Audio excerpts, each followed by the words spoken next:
Hello, dear friends. Patrick here again. Wanted to give a quick update on The Collapse of Globalism by John Ralston Saul.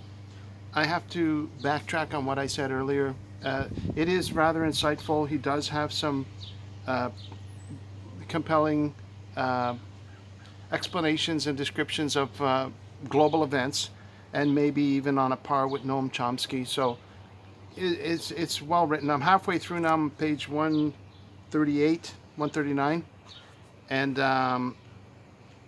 however, it only talks. Now, this is written in 2005, published in 2005, um, and explaining how you know much globalism and the efforts of globalism have been a failure, and yet always portraying any type of nationalism in a negative light.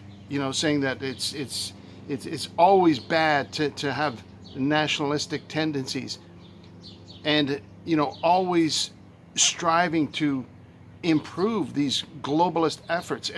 His own documentation of world events shows the absolute utter incompetence, the total impotence of global leaders to save humanity, if you want to call it that, right? It shows all the downsides and the errors and the mistakes, and never giving any hope to call out to God for help, to help rescue humanity from itself. And so it's really an exercise in futility. And but this guy obviously has access to a ton of information at a very high level, so I have to respect him for that. But it is very discouraging the way that it is completely one-sided, not allowing for any country, and of course I'm concerned about my own country of Canada, to have any type of self-serving, to put the country first, to any kind of nationalist ambition at all, even a little bit, to look out for one's own industry, to look out for one's own resources, to look out for one's own communities and populations and things like that. That doesn't get part of the picture in globalism. And the only focus is that globalism is good, nationalism is bad, and so globalism is elevated to this great solution. And yet he documents step by step in many different instances where globalist efforts fail. They either don't come to the rescue of a country that's in need, or their policies end up being unfair, or you could, on and on. You'd have to read it to get all the details, of course. But anyway, I kind of was a little quick to judge it, and it seems to be worthwhile reading. And so if I do find anything else that I can detail in particular, I'll try and share some of those points with you that this particular author seems to see. See how he puts the image that was printed on the front of the book. This is actually, it didn't come with a paper cover, and so I don't know what the paper cover would have looked like, but the actual binding of the book has this image on it. And I don't know if you can see this on the video or not, but there's a podium or a pedestal here and a person lying face down. So, this is representative of,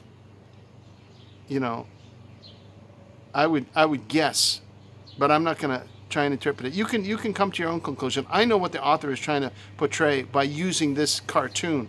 And then there's this other image here of representing, Atlas shrugged, or the Atlas holding up the world, and this representing globalism as failing. And this would be, our savior already being defeated by Nietzsche's declaration,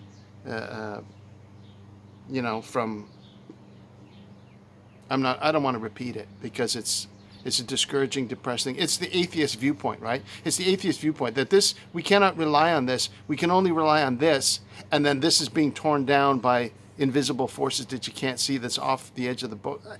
Make up your own conclusion, but I can kind of see what the author is trying to get at here.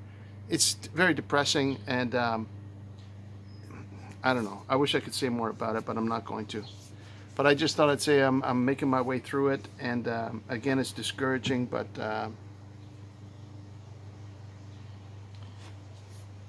I just finished the chapter, and he mentions this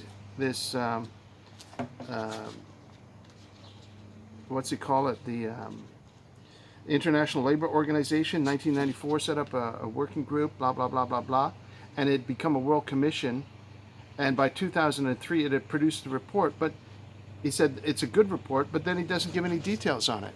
So, but this author obviously has access to the knowledge of the global elites and the movers and shakers at a very high level, but he kind of doesn't really give as much detail as you would like. He keeps the reader in the dark and just, kind of superficially gives the roundabout details.